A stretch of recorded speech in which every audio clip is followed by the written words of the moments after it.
The United States Navy is poised to meet the future with a new generation of high-tech transformer-like fighting machines. Fast. Increase your bucket to left 15. 36 knots and increasing. Yeah, here we go, here we go. Versatile. Lay it up. All right, get this done quickly.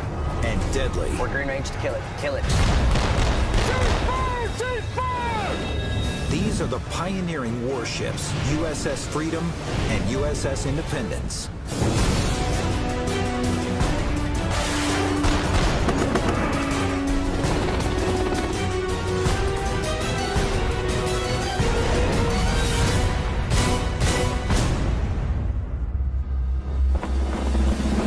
In the 21st century, the U.S. Navy must deal with a new wave of violent threats. The world has changed since the end of the Cold War in the early 1990s, when we were focused mainly on an open ocean war with our aircraft carrier battle groups, cruisers, and destroyers. The spread of modern weaponry has gone from state hands to out-of-state hands. Mines, anti-ship cruise missiles, fast-swarming attack craft can operate in very shallow water, where our legacy ships can't get in at them.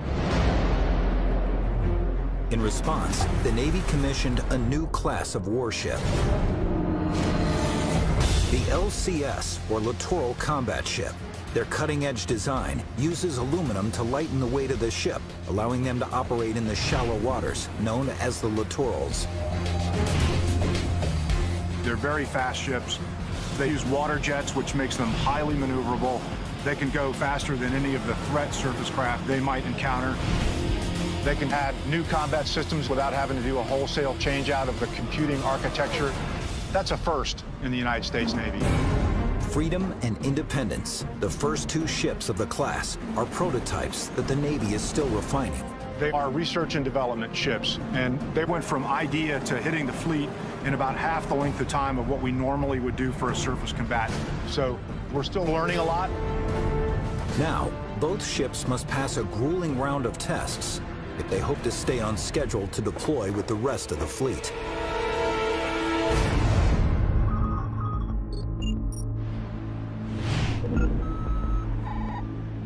In Southern California, crews install one of 3 interchangeable combat systems on Freedom. The Surface Warfare Mission Package. The ship's captain is 17-year Navy veteran Commander Patrick Bean. Surface Warfare Mission Package consists of 2 30mm gun mounts mounted back above my flight deck, 2 11-meter rigid hull inflatable boats, or ribs, what we like to call them, and MH-60 Romeo helicopter. The backbone of the package, 2 30mm high-velocity cannons, have been used for years on Marine expeditionary vehicles. Ready? Now Thien hopes to prove that the guns can work just as well on an LCS ship. Overall objective for this underway is test our combat system against a variety of threats. So it's going to be fun. We're going to test the combat system all the way out.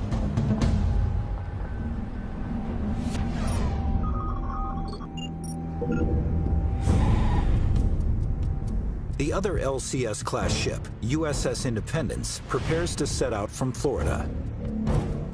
How many more pallets of supplies do you have? Its captain, Commander Jerry Olin, who enlisted at 18, has worked his way up the chain of command. His ship is installing a different combat system. We're about to take Independence out for testing to try to integrate all the components of the new Mine Countermeasures Warfare Mission Package. This mission package uses a remote-controlled underwater vehicle and specially equipped helicopter to scan coastal waters for mines, classify them, and then destroy them. Much of this equipment is still unproven, so civilian experts will ride along on both ships. I've got representatives on board from a multitude of program offices that own different components, several naval engineering centers. 501 and with Dahlgren Division, the certification. We are guests on this ship. No one likes, is it guests and fish or go bad after 3 days. So we have to be very cognizant. We are here not because we have a right to be, but because they allow us to be. 3 things right now that I'm looking at for Killer Tomato. Right. They're here to make sure the systems are, number 1, operating at design, and number 2, if there's some ways we can improve them. These two captains will take their civilian and Navy crews out to sea and put their new combat systems to the test. These prototypes must accomplish their missions before they can be used in the real world. Everything that we're doing now is a stepping stone. I want to take the ship out and want to go deploy. We need to be out there and doing things for the fleet, but also I know that we are testing everything out for the follow-on ships of the class. There's some things that we just have to get done. So if we get things right here, and I'll say when we get things right here, right, we're setting not just us up for success, we are setting the next set of crews up for success, because we're setting the future of the Navy right now, right here, okay?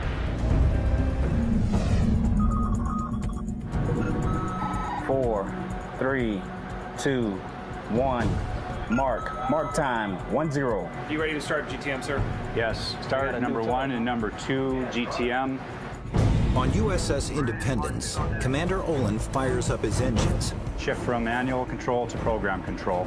And prepares to get the 127-meter-long ship out to sea. Okay, leave around. All right, Dad. Hey, Line 6 on deck. Line 6 on deck, underway. Underway, shift colors.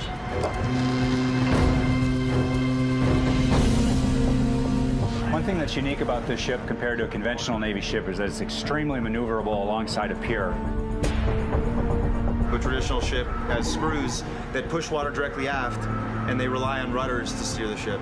But this ship is essentially an enormous jet ski. We steer by water jets. Full power, sir. Back 30% bucket, all engines aye, sir.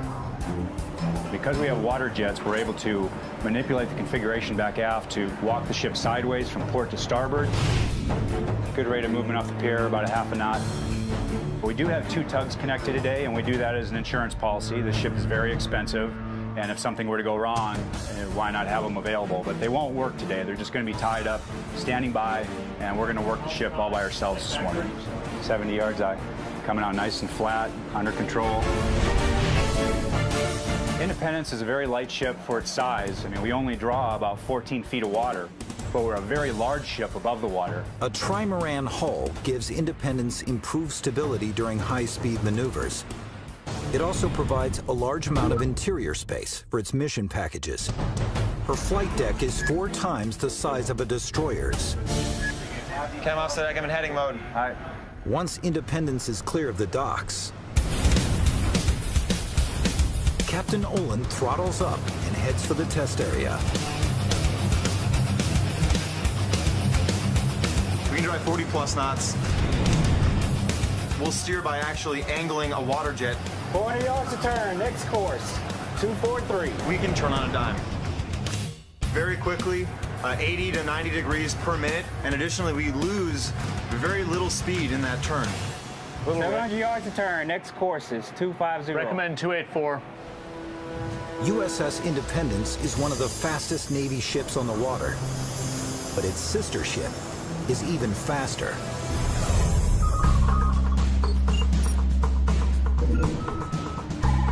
China, you ready? Ready, sir. Taking all lines, get ship underway. Taking all lines. Underway! Underway. There you go.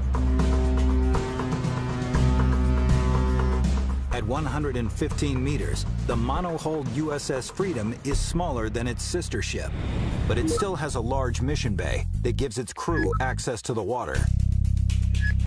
What sets Freedom apart are its powerful gas turbine engines, which generate almost twice as much horsepower as the turbines on Independence. One of the things that makes this ship kind of unique is we have the world's largest marine gas turbines.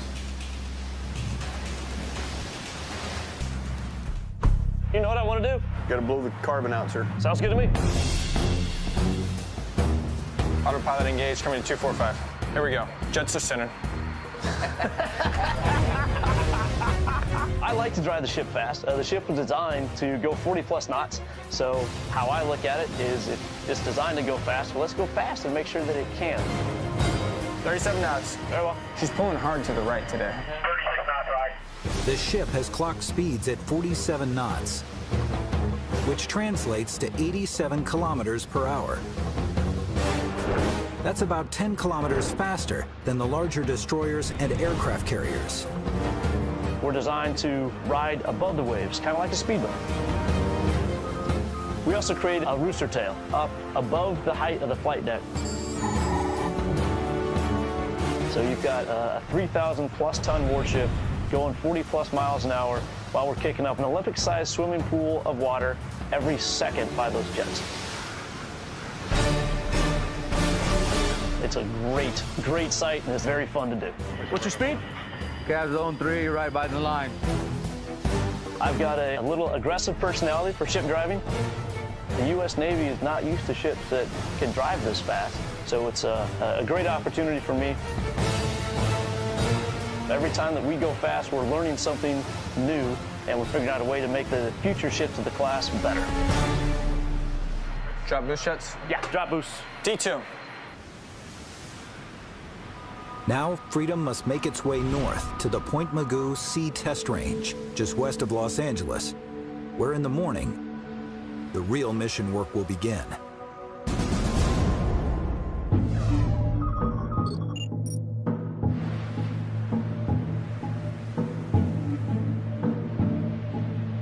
After traveling through the night, Freedom arrives at the test range. All right, I'm going down to combat.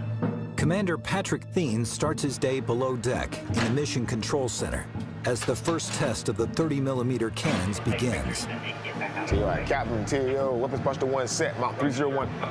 Cluster 1 set, Mach 301, Captain I. This is our first day of live fire testing. It's pretty much the first time they've ever fired the 30mm mounts off the ship. We're collecting a lot of data to make sure that they do everything that the Navy said they were supposed to do. So if we complete this testing, then the Navy will say this system is safe and effective. You can use it on all LCS class ships. Identify yourself and state your intention. I am engaged in transit passage. One grave threat is that a rogue state might close a vital waterway. With a swarm of small, fast, missile-firing boats, the LCS class can use their speed and maneuverability to effectively counter these enemies. TO Captain Comex, LFO-1, run 1, kill cruciform target with guns. During this deployment, the Navy will simulate a high-speed attack against Freedom to test her new guns.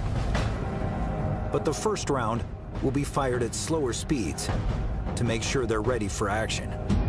Doing a live fire 30mm gun shoot from each side, Mount 301, 302. Gonna do some zero firing, which is essentially making sure that what we're shooting at on target is actually what we're aiming at.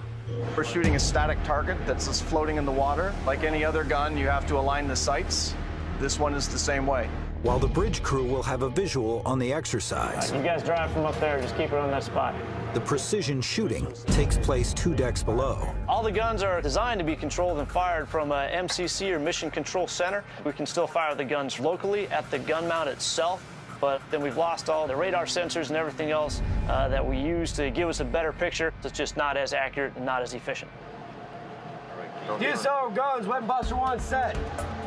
301 is ready. Take firing bearing, 009 or 1,000 yards. Clear to fire, weapons free. I'm getting excited. Shortly before 0700 hours, the crew's ready to take their first shot.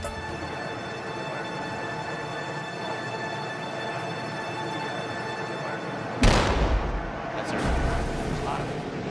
It's high. High again. Shooting a little high. You think? Just a little bit, maybe? So I think they're adjusting for that right now. Why would we do it now? It's just like zeroing out a rifle, same thing. Oh, that's better. Oh, a lot better. As the calibration continues, Freedom's gun zeroes in on its target with deadly accuracy. Oh, that's right on there. Look at it. Oh, that's going right through it. So. Yeah, that's dead on. Okay, 302 ready? All right, let's go do it. Take firing bearing, Mount 302, commencing. All right, that works. Nice. Something background burst eye. I think you're just going to keep punching holes in it. We can turn it into Swiss cheese. Yeah, there we go. In an actual combat situation, these automatic cannons would be able to take out a small boat 2 kilometers away. That's what I'm talking about. Right there. That thing is Swiss cheese.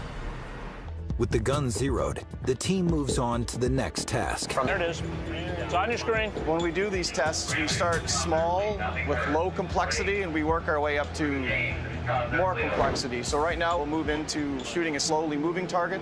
Arm your weapon. Go and burst. Look at there. Nice. The crew has the starboard side gun dialed in.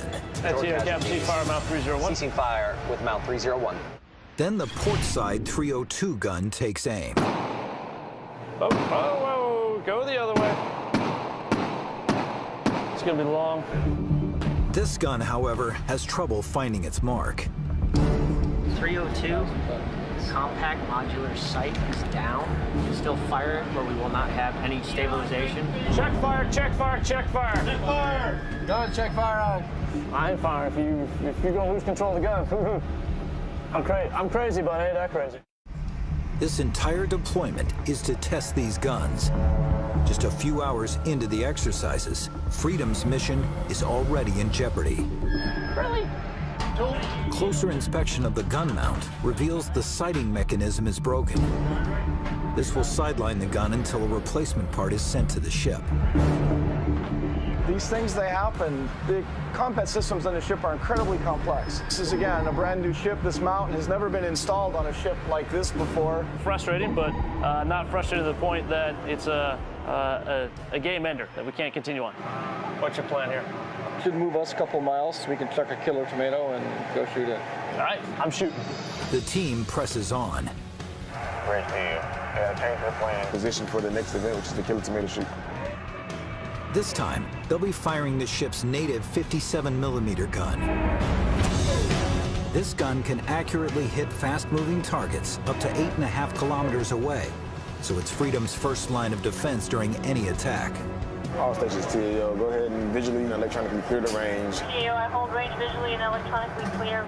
Although a permanent fixture on every LCS ship, the crew still needs to align the sights of the gun before it is ready for the high-speed tests. Green range for fire at mount 5-1. Once a ship is coming with course 270, we'll kill the train. With a 4-meter barrel length, the cannon shoots larger rounds, so it demands a bigger target. And then our engagement will be against a killer tomato, which is essentially a big balloon, a 10-foot cube floating on the water, big orange thing we can see and shoot at downrange. Hey, we're standing by to start LFO2. All right, man, ready to go? We're green range to kill it. Kill it. DSO firing.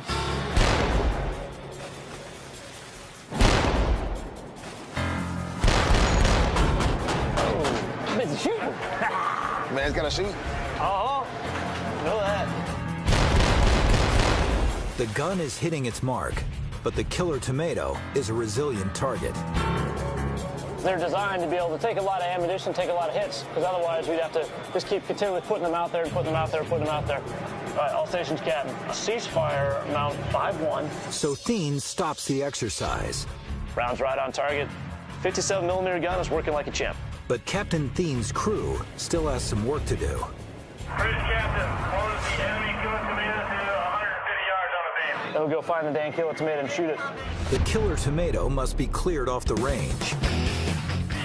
We're gonna sink it. Twisting to port, we're gonna shoot off our port side. Commander Thien gives his crew some practice on the ship's .50 caliber gun. Roger. Hey, FPA, give me a little headway, too. I will kill the dang thing here in about 2 minutes. Come on now. Let's do it. Hey, who's got comms with the gun mount? 502, Captain. Are you man ready? Yes, sir. We're still waiting on the ammunition. Really? I'm gonna go to my corner and count to 3. Until they don't hurry up, the damn thing's gonna sink anyways. Ranger ready. Man ready, aye. Outstanding. All right.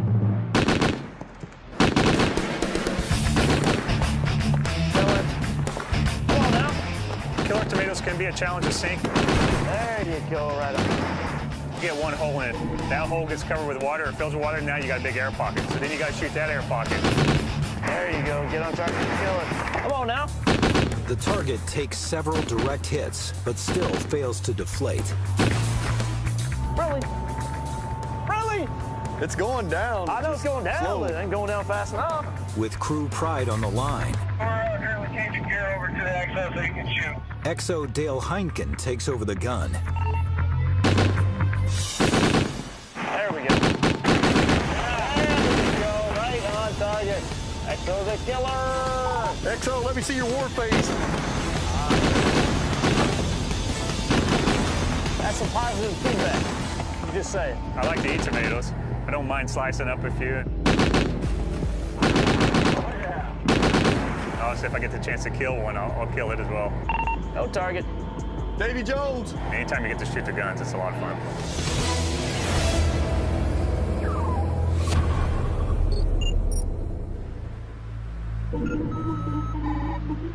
USS Independence has arrived at a simulated minefield to begin the high-tech hunt for mines. How long's it been raining? I'm getting a little bit of mist, really no rain. Okay. But morning brings a setback. Good morning, Independence. This is the captain. The schedule has changed significantly. We're experiencing close to 30 knots of true wind. We have predictions of gusts up to 50 knots. There's a small craft advisory, which means we can't proceed. While Independence is more than capable of handling rough seas, the small civilian support craft monitoring the testing are beached. This early in the testing process, we want to have the conditions somewhat favorable because we're just learning how to operate these systems, and it's very dangerous, launching this very heavy equipment into the seas when the seas are very rough. Wind's still coming out of the south? Yes, sir. It's from the south at 20 knots. All right, so we're going to be rolling around pretty good. To make matters worse, the ship's trimaran hull may be fast, but its shallow draft can make for a rough ride. Yeah, we're going to be rolling all over the place for the next hour. When we get to the 10-mile mark from shore, we want to turn around and put the seas to our stern, then try to get a good northwest-southeast run. And that'll give us a little bit better ride while we wait this thing out. But the closer we stay to the coast, the less fetch there is on the seas, and the easier our ride will be. So we'll just kind of go back and forth in that range. All right, sir. Okay. Because the ship rocks and rolls a lot when we're underway and under any kind of conditions of bad weather, everything has to be chained down so it can't move, especially big things like this. If this were for some reason to be loose while the ship was pitching back and forth 25 degrees, you wouldn't be able to stop it. It would hit the side and keep going. So that applies to pretty much everything in here. The rough ride is a nuisance, but Captain Olin is worried the delay could mean bigger problems down the line. We have a limited amount of time to get everything done. We have a lot of tests that we have to run, so every day that's lost due to weather, is a part of the mission that we're not going to get done. I'm not going to give up that easy. We'll just kind of stay put and see what happens. For now, Independence's mission to locate sea mines and neutralize them is at the mercy of the seas. But on an optimally manned ship like the LCS, there's always work to be done. Coming through this way. One task, sweepers, takes place every day. And even the commander pulls duty. Well, the ship is really quite large for the number of people on it. It's a lot of work, and the only way you can get it done is if everybody pitches in. Oh, gotta get the broom on there. Captain's command philosophy is to have the cleanest ship in the Navy, and everybody cleans. Command Master Chief, XO, CO. You got the combat systems officers right there. He's the bright work extraordinaire. Here's the XO. He's going around doing the same thing pretty much I am. The captain, seeing him do sweepers with us, it sets the morale real high. I mean, if the captain's working and you're not working, well, that's pretty clean. It kind of makes you think. It's maybe I should actually grab a broom and actually work, so. I started my career cleaning. I'm probably going to end my career cleaning, it looks like. Are we about ready to wrap up here? Actually, think so. Good job, everyone. This is the power of the broom. The crew of Independence polishes off this duty. Good, checking course. And by mid-afternoon, there's a break in the weather. It's like true wind is shifting. Commander Hargreaves thinks we should give it one last shot. Okay. So, all right, let's do it. So we want to call away flight quarters? Yes, sir. Okay, another twist. We're on. The sea has calmed enough to launch the small support craft near shore.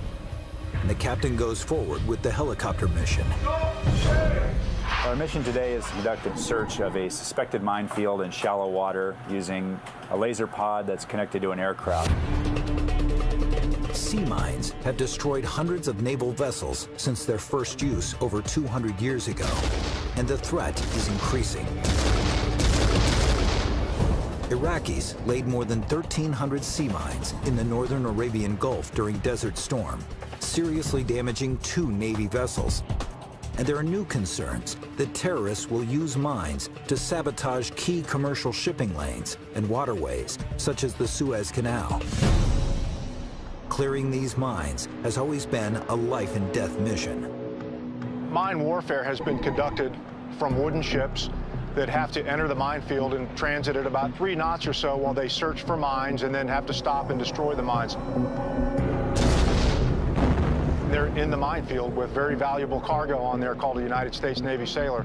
The littoral combat ship allows us to be outside of the minefield to locate and neutralize mines with no danger to the sailors.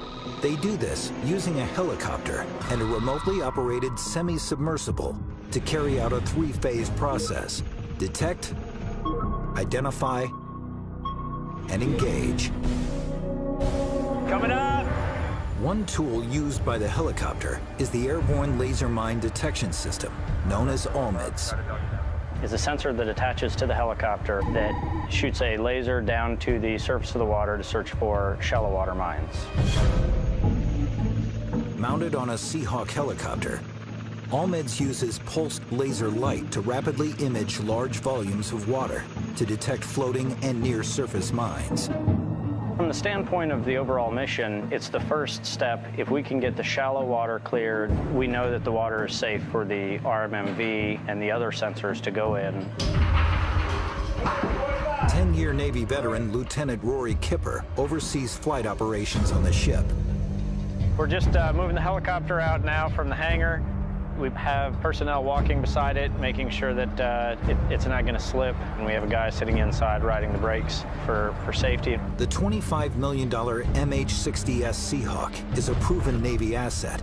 Its hinged tail and folding blades reduce its footprint aboard ships. Once we get out onto the spot, we can unfold the tail, unfold the main rotor blades, and prepare it for flight. Navy pilots fly the ALMIDS missions, but civilian specialists install it, since the technology is still being tested. Release the straps. All right, slowly raise the weapon. Up. The ALMIDS is housed in a 370-kilogram pod attached to the helicopter and controlled from the cockpit. Once the pod is ready to launch, Captain Olin and his Navy crew resume control of the mission. Call away flight quarters and let's get the ship into the seas. So turn into the seas and slow to about 8 knots. Flight quarters. All hands man your flight quarter station. All personnel not involved in flight quarters stay clear of weather decks at the frame 50. Covers are not to be worn topside now. With its crew of 40 stretched to the limit, team members must perform multiple jobs. All right, GSM-1 Duarte, ET-1 Hill, HFC Morris, GM-1 Ryan, CS-1 Neristan. All right, everyone, don your Mark 1s, your cranials, stand by outside for FOD walk down. Before they can launch, the crew assembles for a crucial task to clear the deck of foreign object debris, or FOD. All right, FOD walk down. Hey, let's walk the FOD. Culinary specialist Tanika Neristan was in the galley prepping lunch when flight quarters was called. Hey, spread it out! Here on board this ship, we wear many hats. I'm in the galley, I refuel, I'm a medical first responder, stand watch on crew surf weapons, I'm on the fire party, and there's a few other jobs that I know I have that I'm not naming off right now. You're good? Okay. Yeah, all right. We do get sleep, but sometimes it's not much. Amber deck. Amber deck. This is the helo control tower. This up here is the helicopter control officer, or HCO. So they're doing engine startup and rotor engagement. It's actually one of the more dangerous times because until the rotors get fully engaged, they can droop and flop around a bit. The guy down there in yellow on the flight deck is the landing safety enlisted. He's the only person in direct contact with the pilots on the flight deck. Turbo Jim, green deck. Green deck. Green deck. biggest danger is mostly to the helicopter itself, because if you're on a deck like this, the deck moves around with the water, so you can tip the helo over or have it slide across the deck. So last thing they do before launch is the chalk and chain crew goes up there, removes the chains that are holding it down, removes the chocks from the wheels so it's free to take off. But they want to do that absolutely last in case the ship takes a funny roll or something like that.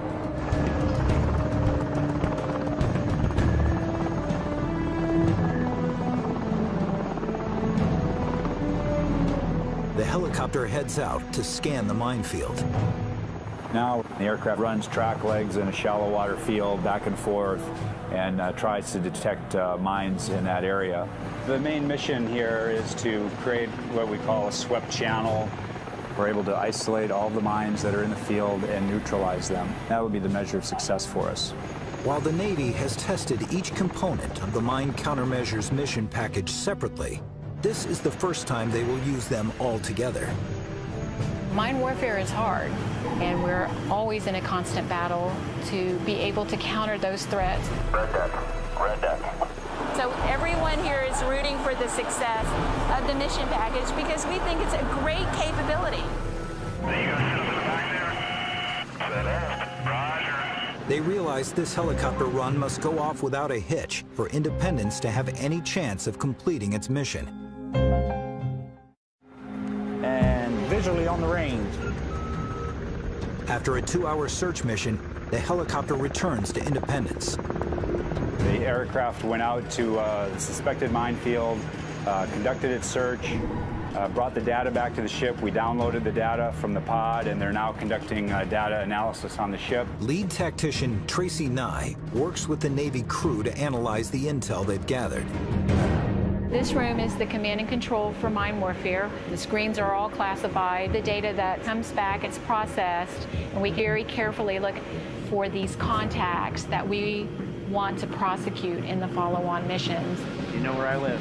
We're still waiting on the actual truth data to come back, but we expect that we did detect the mines out there that we were intended to search for, and we achieved all of our mission objectives. Our next step would be to reconfigure the helo from non-tow to tow configuration. We're going to do that today? That's a big job. I think we're going to start it today. Yeah.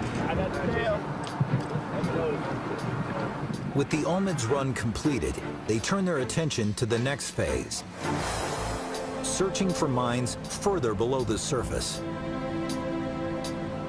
By helicopter, the flight crew will lower a sonar device into the water and tow it.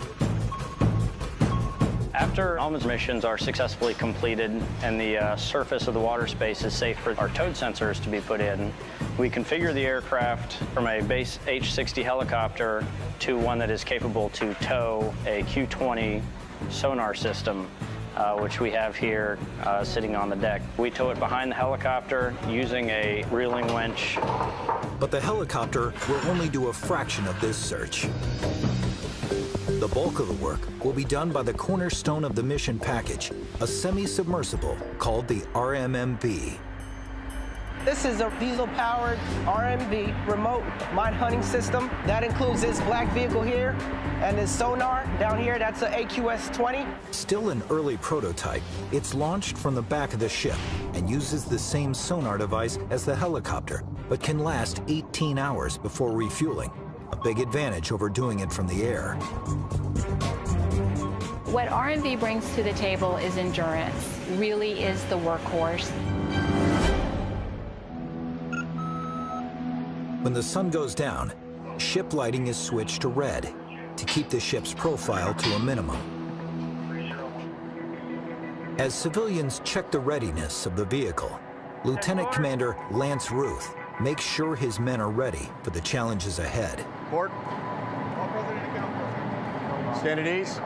Anybody have any concerns, anything that's come up over the last couple of days? It's better that we discover the problems now than discover them tomorrow. LPOs, you got anything to put out, Chiefs? Because this is all developmental testing, it is kind of a science project.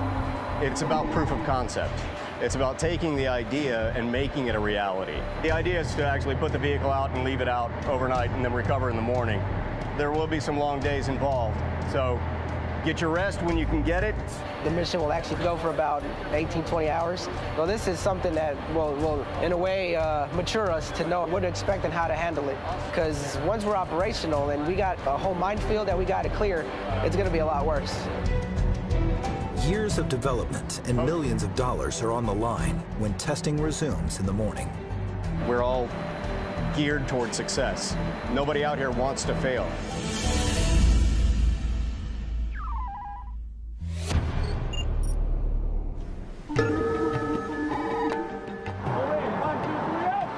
USS Freedom has already suffered the breakdown of one of its 30mm guns, but the other gun mount is still working. So the crew moves on to the next big test. Captain on the bridge. We're going to be going against remote-controlled boats. They're going to be heading at the ship about 30-plus knots. This is really kind of the graduate level exercise that we're doing today. This is Warship 1. Nothing high-speed operations. All vessels requested stand clear of my wake. Very challenging. Swarm attack is what we call it. We're a hostile nation. We'll try and overwhelm our defenses. Green light, MBA, green light. Bridge eye, all stations, whoever sees the visual on these guys first, call it out. And Dorna can see him. Dorna 067, 8 miles. There we go. Tracking Dorna eye, 067, 8 miles. The ship's sensors have picked up 5 remote-controlled boats approaching from several kilometers out and not yet visible to the naked eye. Swing back around. Let the bridge know we're coming over to course 330. Thien must use Freedom's speed and quick turning ability to intercept the fast-moving targets. Let's go ahead and get boost jets engaged. Boost jets engaged, T6, or 20 knots, sir. Very well. What's the range? 13,000 yards, sir, 071. Captain, got him visually. Say it. Got him visually right here. 2 points out the port bow. What's their speed? 39 knots. 9,000 yards of closing. 5 boats are racing towards Freedom at 55 kilometers per hour. When the Freedom deploys in the near future, every decision the commander makes in a situation like this could mean the difference between life and death. Officer deck, left full, 340. Jets are left, 30 degrees, coming to 340. Right, let's get up to speed and run with these guys. Yeah, here we go, here we go. This is where we make our money, Chief. I want to see this thing drive. It's going to go fast. It's going fast is awesome. Very well. There they are, right there. Got them. Range! Range, 5,000 yards. All right, let's go. Here we go. Jets to center. We're at 32 and increasing. 33 knots and increasing. 33 and a half. 34. 36 knots and increasing. All right. When you're looking at the ships doing 39 knots and you got vessels inbound to you, they're doing 39, 40 knots, all of a sudden you're talking about a pretty quick closure rate. 6,000 yards every 3 minutes. Yeah. So a lot of things are changing quickly. We're at 37 knots. Let them know we're starting to cut across them. As Freedom closes in on the attacking forces, Thien executes another tactical maneuver. I'm going to cut across in front of them, get them in 301's firing arcs. He prepares to cut across the path of the approaching boats before opening fire. We cross the T, which is a classic naval maneuver for gunfire. 38 knots, sir. One of my biggest weapons is my wake. I throw about a 20-foot wall of water when I'm going fast. Increase your bucket to left 15. Left 15 on.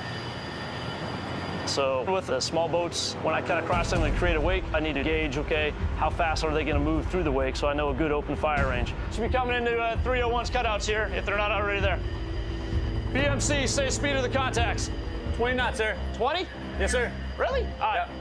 The captain's tactics might be working too well. There's speed 21. That's it? Really? No way. Webs. Man, they was going like 40 knots and they slowed down like wicked. 2.7 is their closing distance. Really? Really? They're not going that fast? They're going like 40 freaking knots. Yeah, we outran them. I think your wake might have got them. They want to call and knock it off and reset. Very well. Bridge eye slowing down now at 22 knots. That was very anticlimactic. Thien's aggressive driving has created a massive wake that overwhelms the remote-controlled boats. They're no longer moving fast enough for the high-speed shootout.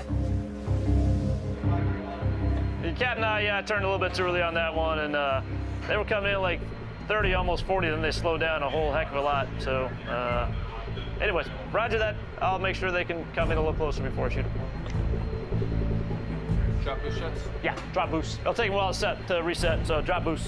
All stations, red range, red range. We kept them farther away from us than they wanted to be. So I controlled the battle space with my speed. I mean, hell, I can't set it up. I can't set it up much better than that. So it was a good run for the ship. We controlled the fight, which is what you want to do all the time. The test designers are not pleased.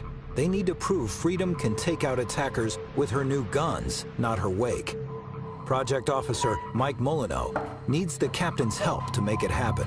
It completely made our test event very difficult. Yeah.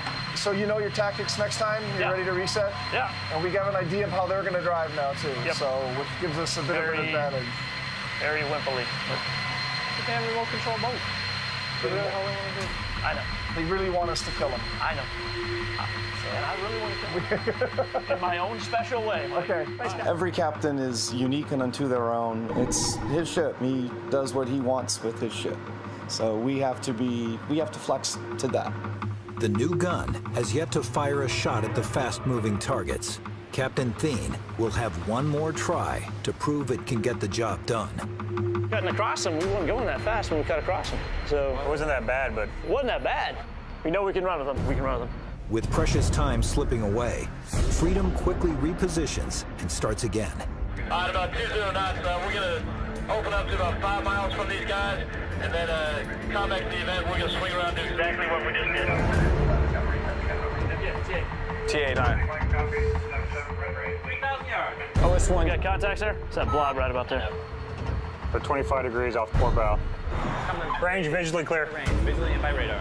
Closing at a fast rate of speed I. MPA, turn around 47, 4,500, and that'll be perfect. This time, the captain turns the ship while the boats are further away in an effort to reduce interference from his wake. Perfect! Recommend coming left and running hard. Coming left. Set weapons posture 1, mount 301. Set weapon posture 1, mount 301. Weapon posture 101 I. Stand by for open fire. Stand by. Stand by to open fire. T-open, I still hold the range electronically. Freedom's speed allows her to move quickly into range for the 30mm gun. Yeah, I can't give anything better than this. I really can't. 3,600 yards. But it needs to fire before any advantage is lost, and attacking forces unleash their weapons. Why are we not shooting? Come on. 3,000 yards. Very well. Shoot, shoot, shoot. Ask TAO why we're not shooting yet. There we go. That's what I want to hear. Really? Come on now. We're gonna shoot some stuff. Tear the crap out of these guys. Shooting a little long. Yeah. After firing single rounds, the gunner tries to overwhelm the boats with a series of rapid bursts. Go and burst. You guys got any clue why I can't fire? Why are we not shooting it? Captain, there's a fault on Mount 301. No way. You can't make this up. What's your fault? You're shooting. It's coming off and on. AOMPC, clear fault. Attempting to fire. Still got a green to shoot high. Well, apparently it didn't fall as much as we thought. Still shooting. Only able to shoot 1 round at a time. 301. Bridge copies. Captain, only able to shoot 1 round at a time with 301. Well, shoot 1 round faster. We have a GCU fail fault on Mount 301. Unable to shoot with Mount 301. Recommend break off. Unable to shoot, recommend break off. After a fitful start, the remaining 30mm gun has stopped working. All stations hold fire, exiting the safe firing bearings. Hold fire, exiting safe firing bearings. Hold fire, sir. Hold fire, aye. All right, here we go. Let's go ahead and cease fire on this mount. We're gonna finish this exercise right now. We gotta figure out what the hell's going on with this gun now. All right, sir. Cease fire, all stations. All right, go ahead and slow back down. All right, sir, coming down. With one gun down, Freedom could continue the tests. But losing this second gun is a game changer. If technicians can't quickly fix the problem, they may have to pull the plug on the entire mission. It's believed to be one of the safeties built into the gun, maybe giving us problems. We know that if we fire the gun when the ship is traveling at bare steerage, 3 knots, we do not see this fault. But we know that it does fault when the ship is blasting along at 30 knots plus. It's shaking and jiggling, and now there's a lot more motion involved. Hopefully, we can try to find some sort of engineering solution to this problem. Dean is still hoping any needed repairs can be made quickly and at sea. Sure. He and his crew have a good battle rhythm building. All right, Mike, what's the plan? You got a plan? And the commander wants to minimize any possible delays that would interrupt their momentum. So the part arrives tomorrow at noon. Oh. They would like the ship to pull in port Friday and then get underway Monday. Yes, I know. The General Dynamics tech doesn't show up till Saturday. Why don't we just pull in? Why don't we just pull in on Saturday then instead? Because that's overtime on the tugs. And the part arrives tomorrow at noon. They want to start on that part and troubleshoot for as long as they can. Really? There's an upside to this. It means we still get to test. The consensus is to temporarily halt Freedom's testing and head to nearby Port Hueneme for repairs. Get with Ops. Let him know that's the plan. I'll put it in an email right now. Yep. Cool. Thanks. This testing is incredibly expensive. It's not my call. That decision is made by people on the beach, the people from the program office. They're the ones paying for all this. We need to demonstrate that the system works, and if we know we have a problem, we have to fix the problem before we move forward. Otherwise, we're just wasting taxpayer dollars. Sailors belong on ships and ships belong at sea. But this is why we're out here, to test the weapon systems, test the ship. But it's always frustrating that nothing works how it's supposed to work. Not so happy about this. I understand. I'm just saying. I understand. All right. Thank you. Thanks.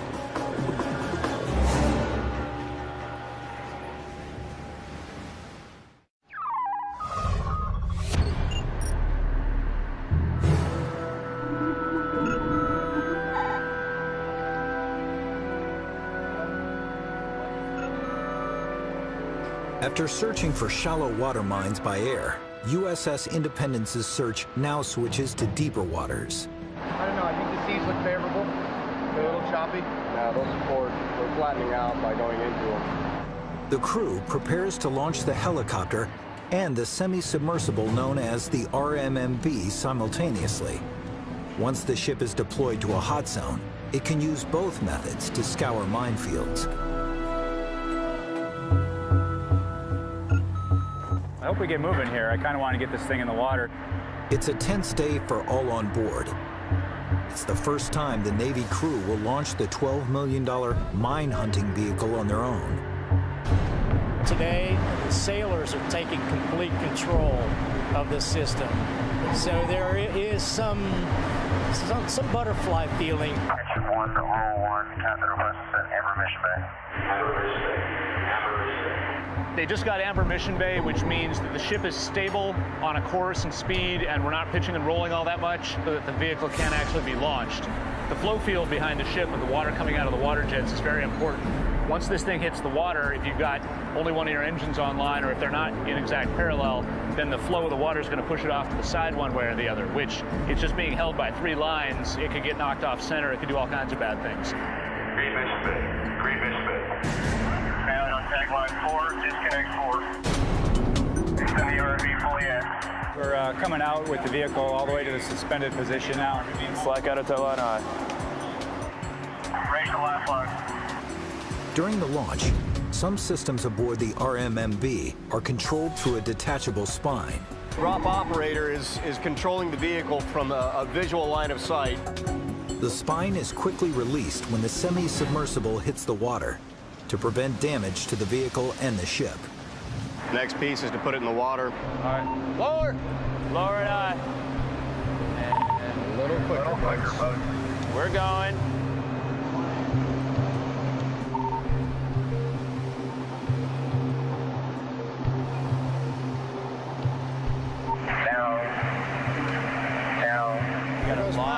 You got a lot of tension at Shackle 5.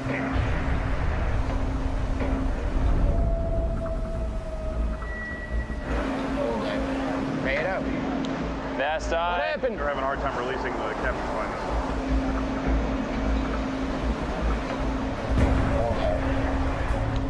So what's happening right now? What are we waiting on?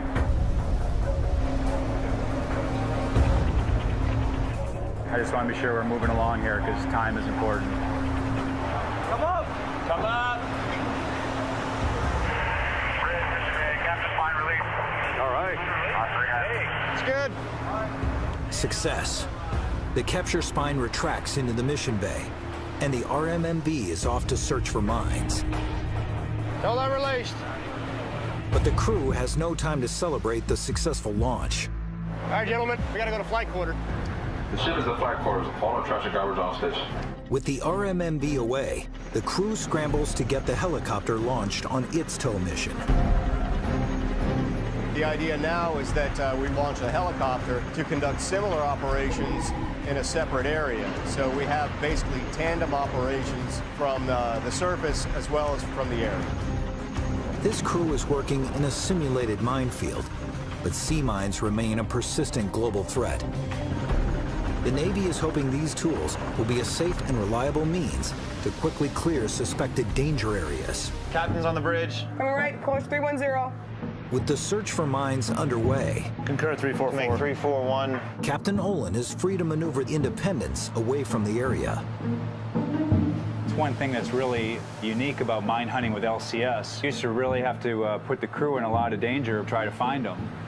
With LCS, we don't do that. We keep the ship safe, and we send unmanned vehicles in to do it for us. The semi-submersible is now controlled from the shipboard control room.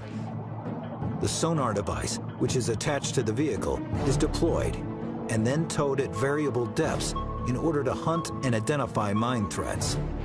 Not only do we drive the vehicle and control the off-board vehicles from the room, we also process all of the data coming in from the sensors. While the RMMV searches the minefield, the helicopter simultaneously launches its own sonar. Equipped with a 580-meter tow line, the aviation crew can sweep a different area. It goes down into whatever depth of volume you're searching, and it just runs racetracks back and forth, looking for mine-like objects. While the helicopter will make several short runs, the RMMV will keep running well into the night. But 6 hours into its mission, it's in trouble. So what do you got? Sir, the operator noticed that there was a drop in hydraulic pressure. Then they looked at the fluid level, and it was about 1 liter below. The sonar's been retrieved. It's bellied up to the vehicle. The team has identified a problem that could render the semi-submersible dead in the water. We had a report with the remote mine hunting vehicle that it had a low hydraulic level on one of its systems. If the RMMV loses too much hydraulic pressure, its mechanical systems will fail, and it will be impossible to maneuver the vehicle back onto the ship. To recover now is basically just giving us an opportunity to get it on board, as opposed to saying it's the end of the mission. Let's man the launch handling and recovery detail. Launch handling and recovery detail. Man the launch handling and recovery detail. We don't want to take any chances, so just to be safe, we're going to go ahead and recover the vehicle. With civilian and Navy personnel on edge, Independence carefully aligns itself with the approaching RMMV. As the vehicle nears, the captain gets an urgent call from the ship's chief engineer about a new problem, this time on board the ship. What am I looking at here? Looking at hydraulic oil leaking through the hose. We have an internal failure on the hose right now. The chief engineer discovered that he was developing a hydraulic leak on a high-pressure hose on our port diesel steering unit. As this thing hammers, you risk rupture. A ruptured hose is a chief engineer's worst nightmare. There'd be oil all over that engine room, and next thing you know, you have a big fire. The potential for fire is no small threat. As recently as 1989, 53 Navy crewmen died fighting major fires on 2 separate fleet vessels. So this potentially could be a catastrophic event for us. Fix it. I'm going to need about 3 hours though, sir. I've got to get this vehicle back on board, so should I continue with the recovery and then fix this? Maybe I need to get the vehicle on board, stop everything so you can fix this. To repair the hose, Busig must turn off the port engine, but that would make recovery of the RMMV impossible. I have to keep both diesel engines running when I launch and recover the mine hunting vehicle, because you have to have a really smooth fluid flow behind the ship so you don't disrupt the vehicle as it drives really close in behind the ship. Can I hold out for an hour? You can hold out for an hour, but okay. I can't guarantee it, sir. It's on the hammers, and it's already got a leak in it. Olin must now balance the safety of his ship and crew against his desire to keep the mission moving forward. We need to do an expedited recovery. I need to get that thing on board very quickly. Put a normal, fully qualified operator on the ROP. I need to get this thing moving. We're gonna go. All right, do we have a visual on this thing back here? Olin gambles that he can bring the RMMV on board before the hose bursts, risking a serious engine fire. If that hose ruptures, I'm going to lose 150 gallons of hydraulic oil in the space. A lot of oil is pretty dangerous, but I can't conduct the mission without that engine running. So we're going to run the port engine, but we're going to keep the water jet center line. That way there's no hydraulic hammer on that hose. And we're going to steer with the starboard engine only, long enough to get the RMMV back on the ship. Hope we can get it on board here quickly. In the engine room, Chief Engineer Busick wraps the damaged hose to try to contain the spread of oil should it rupture under the continued pressure of the engines. Well, that's good. If it ruptures, at least it'll deflect it to keep it from going everywhere. Evaluator package, we are lowering the capture spine now. It's steady right now, but we're still in extremis. In the mission bay, readings indicate the RMMV's hydraulic pressure is reaching critically low levels. If its onboard engine fails, could drift helplessly away from the ship. Captain, right now it's at 0.65. If it reaches 0.5, then the vehicle automatically shuts itself down. Okay. All right, well, we need to get this done quickly. All right, Captain. All right. We just got to get the mast into the trap.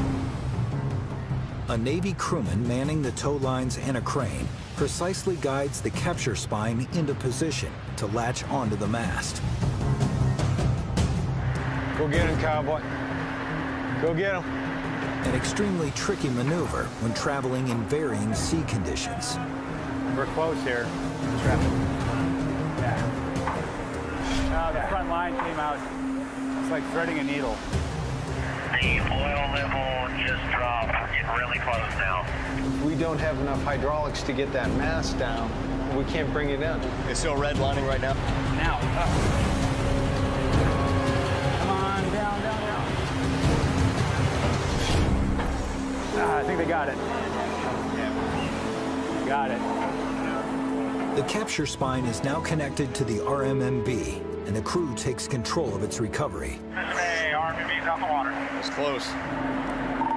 Bridge captain, shut down the port diesel and the port water jet. They begin the careful process of moving it back into the mission bay. As soon as I had that vehicle lifted and out of the water, we declutched and secured that engine on the port side before we ruptured the hose. And that could have ruptured at any second. We're going to commence repairs on the hydraulic hose, and the mine men will start inspecting the remote mine hunting vehicle. We got lucky here. The day was not a total loss for USS Independence. The helicopter mission went off without a hitch, but the RMMV only made it a third of the way through its test. Until they can get their workhorse back in the water, the mine hunting mission is at a standstill. We have to pull into port in a couple of days to refuel. My goal is to try to get it in the water so we can complete the mission before we make our next port visit, because otherwise we have to make that time up later, and quite frankly, we're running out of time. We have to be done with this particular phase because there's another phase of testing that we have to do for the next underway period, and then there's one more period after that. Really, the schedule has to stay the way it is in the big picture. Overnight, they determined that a broken actuator, a small motor that powers one of the RMMV's stabilizing fins, is the source of the hydraulic leak. Here she comes. She's moving. Early in the day, a new actuator arrives at the ship via small boat transfer. Bridge, but cargo transfer complete. And the new part is quickly in the hands of technicians. But they still need another piece of equipment to complete the repair. What it is a hydraulic purge unit. It's a kit that they need to send down to the RMMV to clean out the hydraulic system and run it. But it's about 1,000 pounds, so it's too big to put in a boat to send out to us. So they're sending a helicopter out. But Captain Olin's headaches are far from over. the HPU that we need to fix the RMMV. Is that going to be en route here soon? They said the weather's pretty bad out there. They're not sure when they're going to be able to take off. I've got the piece of equipment. I've got an aircraft standing by to deliver it, but there's fog in Panama City, and now I can't get the aircraft airborne. Well, no, I don't want to scrub anything. We don't scrub or cancel. I don't want to sacrifice anything. As long as it's safe, we need to push on. All right, thanks. At this point, there's nothing Captain Olin can do but wait.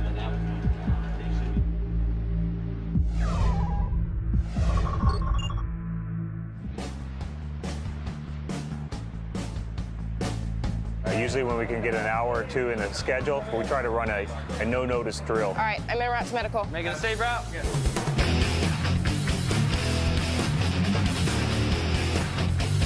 I thought we were going to set up the Y gate and have 2 hoses like we had last time. I got to go get it. With just a few short hours left before Freedom returns to port, Captain Thien finds another exercise to keep his crew sharp. Nothing worse than a bored captain. I know the gun shoot got canceled. We're all about adapt and overcome, so we're going to do some damage control training. Let's go ahead and split up. CMC, if you could be the first plugman, man up the hoses. He orders his crew to man the hoses for a fire drill. Water on. Right over the side. Fire! Down low, there you go. Down low, move around. Everyone down low. There you go. For Thien, this drill is more than preparing for danger on the high seas. It's a means of building morale. Don't spray my light.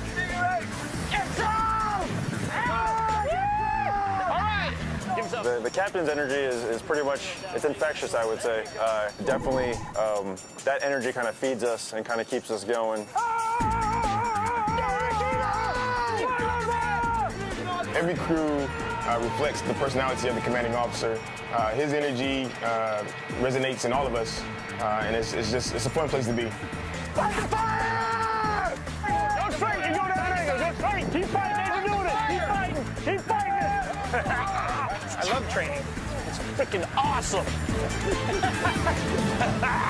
Spirits are high as Freedom arrives at Port Hueneme, a naval base 100 kilometers northwest of Los Angeles.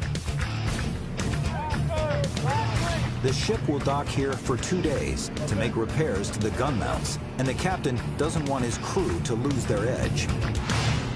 Don't let yourselves get out of the groove we're in and the tactical mindset. When we get back underway on Monday, it's going to be an hour transit to on the range and putting rounds down range, okay? We need to be ready for that ASAP. We are here to fix weapons so we can go out and shoot and kill things, okay? So everybody needs to keep that in your brains. Freedom's crew must wait out the weekend before they know if they can return to the firing range to complete their mission. There's always a time crunch. There's some risk to accomplishing our mission all the way, but right now we can't complete the mission without the guns being fixed.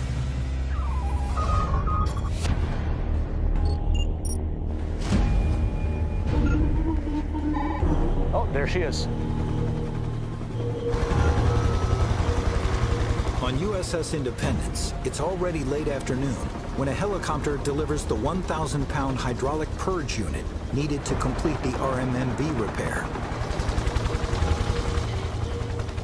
Captain Olin has been waiting most of the day for its arrival, and his patience is wearing thin. This is the most ridiculously large thing I've ever seen. You know, the silly thing is I've got one of these on the ship that we use for flushing out our steering gear units on the ship. It's the same thing. It's a little bit smaller. Maybe all we just needed was the proper fittings. You know, you could have done this whole repair yourself. You do it on the ship every day. They're changing the connector out right now. Yeah. Civilian specialists, led by Mission Package Test Officer Milt Sauls, still have a lot of work to do to get the RMMV up and running.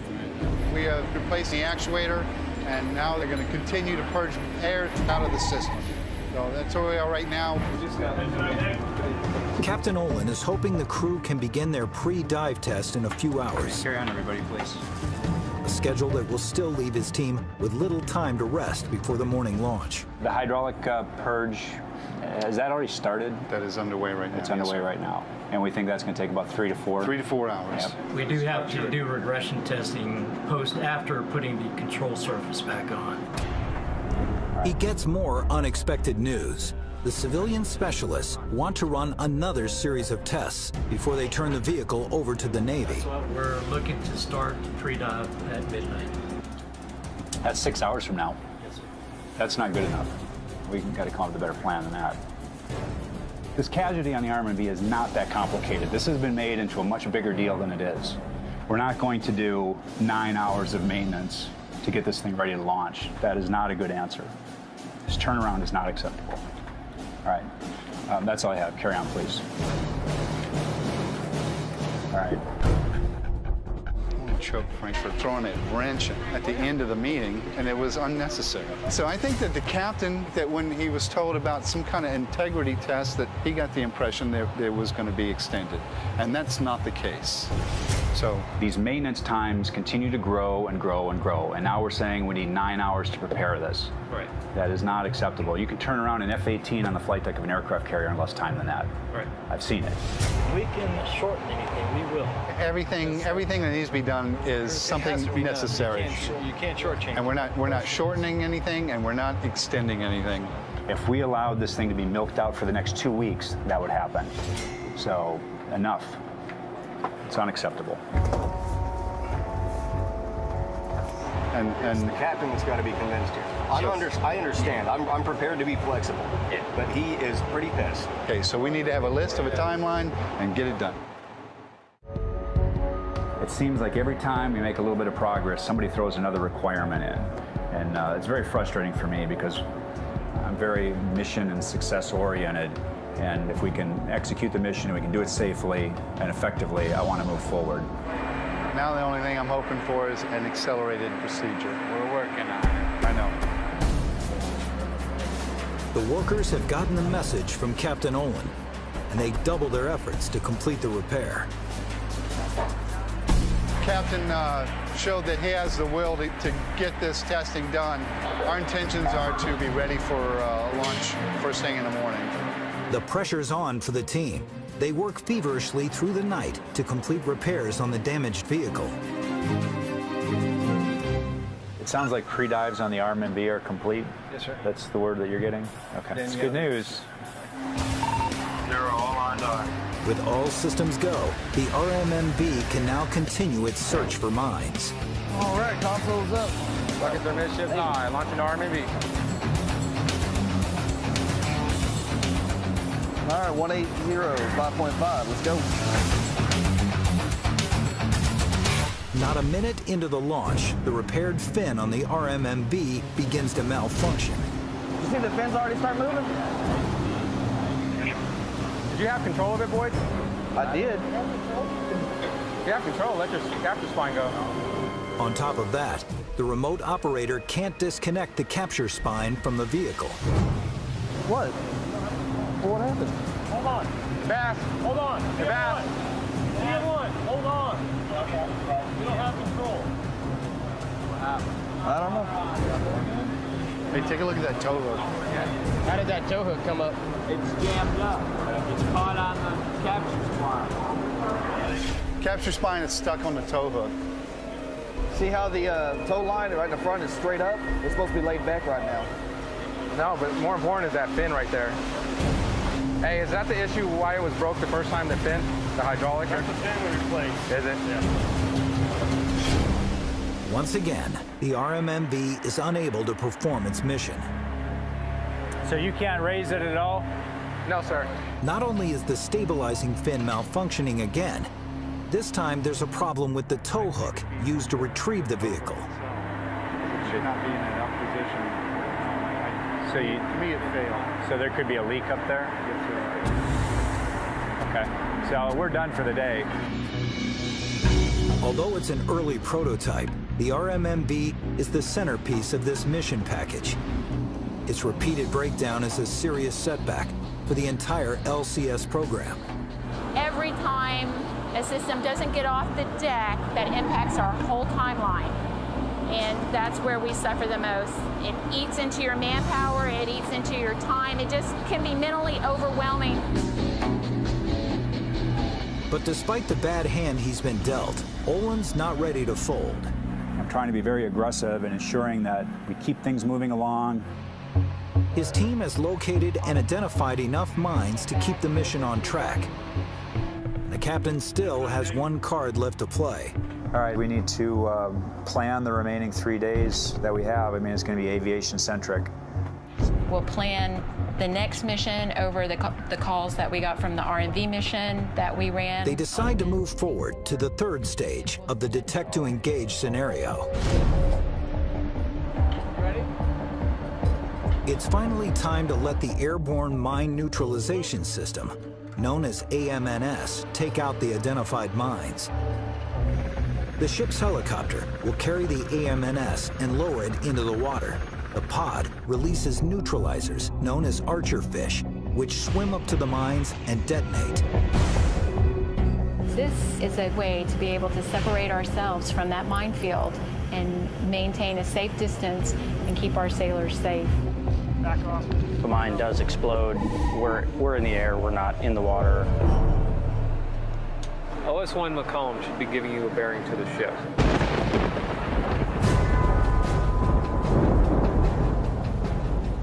But before they can get the AMNS airborne, the captain confronts yet another obstacle. Water spout warnings in our immediate area. All right, thanks. Captain. We've been watching the weather very closely, and we've got a pretty big storm getting ready to come through the op area. A powerful storm is rolling in that will sit over the area for 2 days, bringing conditions that are unacceptable for testing. It looks like it's going to have seas upwards of 11 feet. We've been doing everything we possibly can to conduct operations. The weather's been very unfavorable. Seas are going to stay high. I mean, we can operate in that sea state, but there's just no reason to. It's an unnecessary risk, and I certainly cannot conduct the operations I have scheduled for those days in 11-foot seas. Olin is already on a tight schedule, and the storm isn't expected to clear before the ship is due back in port to refuel. The captain makes a difficult decision. So, we're making preparations to pull into port tomorrow morning. That's all. Thank you. He's taking Independence into port early without completing the detect to engage mission.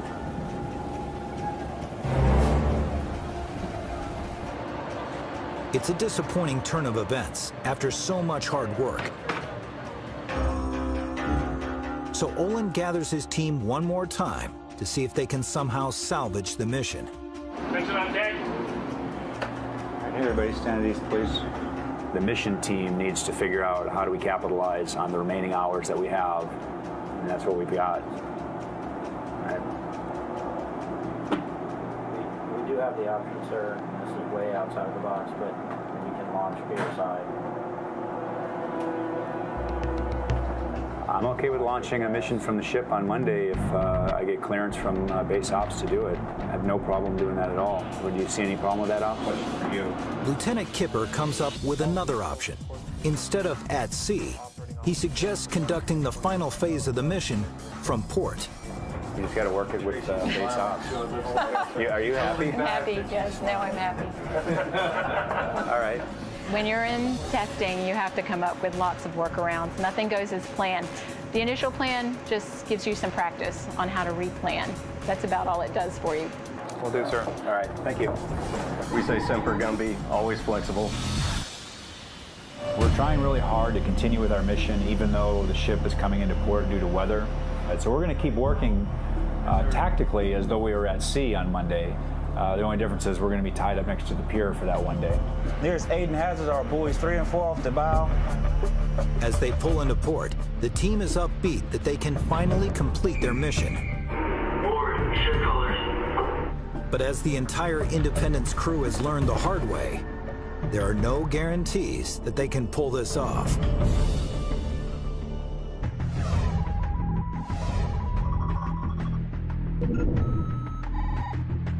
Test team, if you need to go check your equipment, sensors, whatever, get out there and do it now. USS Freedom remains docked in Port Hueneme as civilian specialists wrap up repairs on her two 30mm gun mounts. The end is in sight. There's light at the end of the tunnel. After 2 days on dry land, the captain and crew are itching to return to the firing range to finish testing. Just tell me what's going on. 30mm guns. Compact modular sight on Mount 302 is installed. All right, sounds good. Ready to shoot? Ready to shoot, sir. Guns up, ready for fire, right? Let's go, sir. We'll do it. Oh, thanks, boss. The repairs are completed on USS Freedom's broken 30mm guns. Oster deck, how we coming? And it's time to head out. All right, MPA, let's get some headway and get the heck out of here. I need to go fast in about 2 minutes. Captain Thien makes quick work of getting back to sea. Freedom prepares for a major exercise, using all her guns and a helicopter to prove she can counter an attack by high-speed targets. Attention on deck. Carry on. He gathers his command team to make sure they're ready to go. Holy crap, finally getting to shoot damn guns. Outstanding. Lots of good work been done, fixing the goofy things up. We're going to go out and zero fire them, going to go out and do some tactical testing, some driving the ship fast, and find out exactly how she operates. But to do that, they must first recalibrate the repaired 30mm gun. So the team takes aim on another killer tomato. It's called a zeroing of the gun. So since we just did these repairs to Mount 302, basically replacing the sight on them, we need to kind of test it where we'll shoot, see where it hits, and then we'll adjust the sighting from there. Tomato passing the bow. It's a make or break moment for the crew. These guns must hit their marks before Freedom can move on to the final test. TLNBC, we have permission to kill tomato. That's affirmative. Kill killer tomato. I saw that one go wrong and to the right. Roger. I think you're still a little bit to the left. I think maybe a little high too. I'm not sure. TLNBC, 3 rounds fired. Make direction. Looked like it was right on target. 270 right.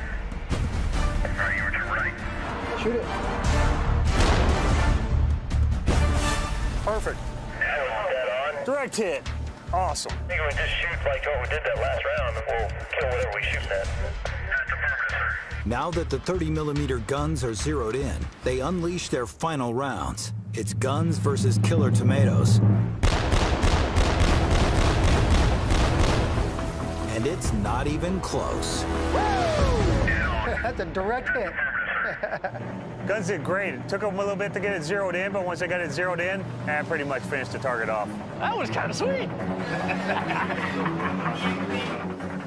The 30mm mounts have passed with flying colors, but their next test won't be so easy. Tomorrow, Commander Thien and his crew will have to face off against 5 incoming enemy boats, moving almost as fast as the speed demon Freedom herself.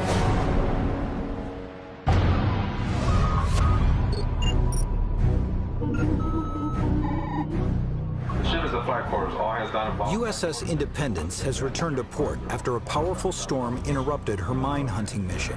But she has a job to finish. Now the helicopter will make a 150-kilometer flight back out to the danger area. The purpose of this mission is to neutralize the mines that were found using the other sensors. So whereas Q-20 and Almids were looking for mines, this is going out and individually destroying each mine that we found using the other systems. Got to. The hands clear coming up. The AMNS carries 4 armed 16-kilogram self-propelled Archer fish that are deployed underwater. But on today's exercise, the crew won't have the satisfaction of seeing them detonate their targets. They will not be live ordnance, so there won't be an explosion because we're shooting at a training mine that we don't want to destroy, and the Archer fish units cost several $1,000s. There's no shape charge in the nose of these destructors, so we just touch the mine with the destructor and we've completed that sequence. For the entire crew of USS Independence, it's a pivotal moment, the culmination of all their difficult work. This is a proof of concept, shows that the tech-to-engage sequence works, at least notionally, can be conducted from the ship with the personnel on board, and is a real big check in the box for the objectives of this test. Amber deck. Amber deck. If they can pull this mission off, their testing cycle will be a success. Failure could mean costly delays for the LCS program.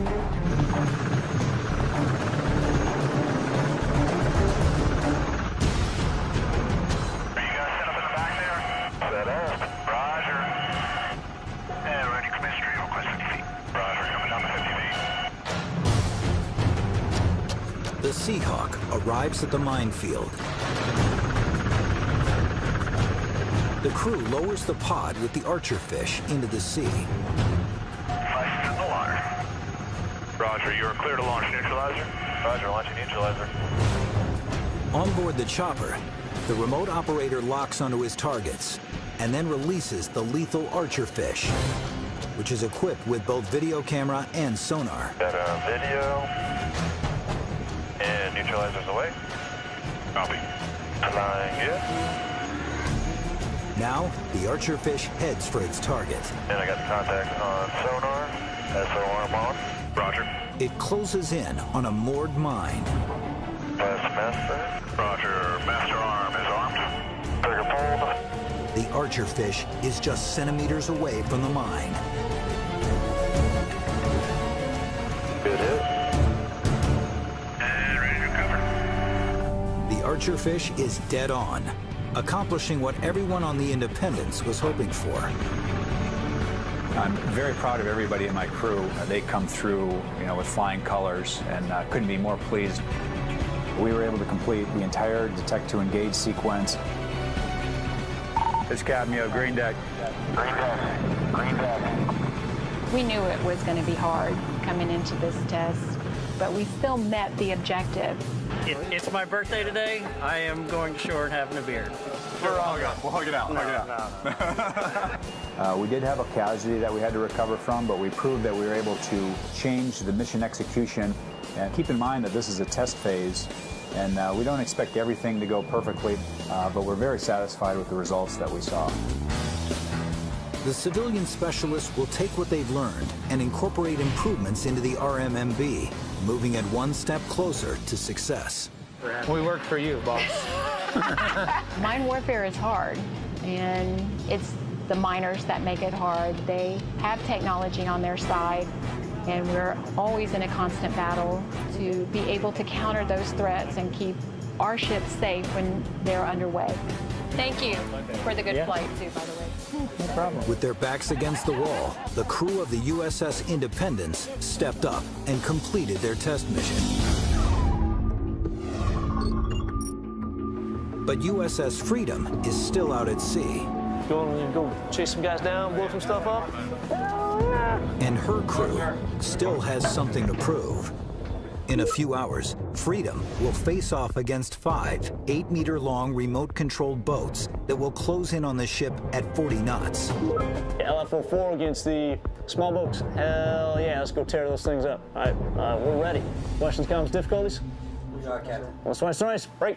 Let's go and kill them damn things. The stakes have never been higher. The crew has not fired their guns at speed.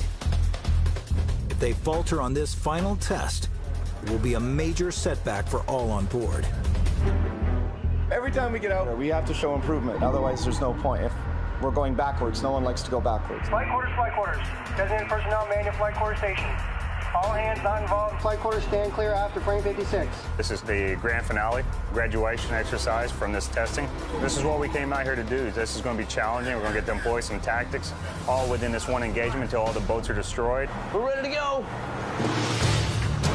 The helicopter will provide location and speed of the inbound contacts and relay target information back to the ship. In today's mission, our role is to launch the helo, detect the small boat targets, track them for the ship, and then get out of the way so the ship can engage with their weapons. Captain NPC, set weapons posture 2, Mount 301, 302. All right, I'm going on to combat. Captain's off the bridge on the way to combat. The captain heads to the mission control center as the conflict draws near. Freedom has a lot on her plate. Today's the big game day. We have the ship fixed. Ship goes fast now. We have guns that are working and some good range coordination. Make sure those targets are out there and we'll tear them up. Until they are within visual range of the ship, the helicopter continues to track the targets. All right, coming in on the contacts. All instruments are looking good. Coming in. It transmits the coordinates back to mission control. This is it. First set of boats coming in. Heads up, track 81164, port quarter. Small boats, composition 4, hostile, kill 81164 with a gun. Got the guy coming up the left side. 6,000 yards. 676K. Got a lot of sea clutter over there. With the target info relayed, the helicopter clears the range. Now Freedom can begin the engagement. After days of missed opportunities, the moment of truth has finally come. Bridge copy. The captain returns to the bridge, where he can command the ship's movements.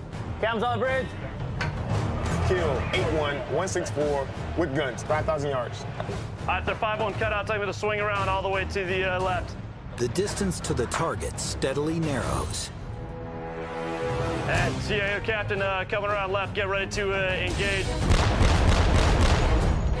Captain TEO, engagement in progress.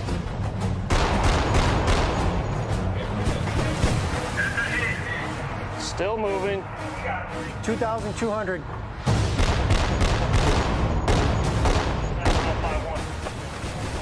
Yeah, good hit.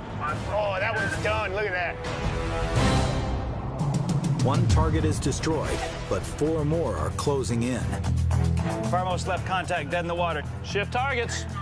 Come right, 210. Shifting fires. Captain Thien must take them out before they get dangerously close to the ship. Increase your rudder, right full! Right full. My rudder is right full. Nice. Direct hits. Shift fires on target, CRW! Shift and fire. Second target destroyed. Shift fire to the next target. Shift fire. Threats on the port beam. Combat bridge, threat right now on the port beam. Get ready to engage with the 5-1 coming from the port side as I swing around. The captain turns Freedom quickly as the targets move around the ship. 1 minute they're on one side, and next minute the other side, so you got to be able to react quickly. Shifting 5 round burst eyes. 1,800. Nice. Continue coming right. All right, continue right. Got to hit that time. Get in the water. Nice shot. Direct hit. Shift fire to the next 2. Shift fire. As the final 2 enemy targets approach the ship, Freedom's weapons take deadly aim. Rudder midship! Rudder midship! There we go. We got him on that one. Get in the water. Nice shot. That's what I'm talking about. Now, Freedom is down to 1 target. Right full rudder! Right full, rudder right. Rudder is right full. He's still moving. Keep firing. Keep firing. Oh, knocked the mannequin down. We got the humanity on the front. Oh, yeah. Rudder midship! Rudder midship side.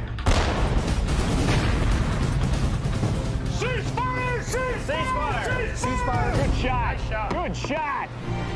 It's an impressive display of firepower. Each target is destroyed. ZAO, MPC, all contacts, dead in the water. One of the first times we've had the opportunity to combine everything, the ship's speed, and then also firing all the weapons. We've gone fast before, we've shot the guns before, but we haven't combined the 2 of them together. Just to wrap things up for what we have accomplished today, 5 inbound targets, 5 mission kills, 5 mobility kills, 5 for 5, 100% accuracy. We killed the enemy, and we killed the enemy with a vengeance. So good job on to everybody. The mission was a complete success, destroyed all 5, left a few of them smoking, a few of them burning, but all of them were a mission kill. For first-of-class ships like Freedom and Independence, it's never an easy road. But during these missions, they were able to overcome serious obstacles and complete their tests, moving the entire LCS program 1 step closer to deployment with the rest of the fleet. 5 months after these exercises, Independence successfully launched and recovered the RMMV after incorporating changes to its design. More LCS ships are on order as Freedom and Independence continue to work out the kinks with their mission packages. We've learned a lot of lessons from the first 2 ships of the class. We've implemented those lessons learned into the follow-on ship designs. The programmer record is to eventually have 55 of these ships operating in the fleet. The LCS program is going to grow significantly in the next couple of years, and the types of missions that they're performing, possibilities are endless. The next sailors that will follow in our footsteps, they'll be able to have an easier time because they wouldn't have to go through all these trials that we're going through. I want to take the ship out and want to go deploy. If we're part of the fleet, we need to be out there and doing things for the fleet. there's a crisis that requires freedom, we're ready to go anywhere and do anything. I'm very proud of what these ships and the sailors that man them have been able to achieve.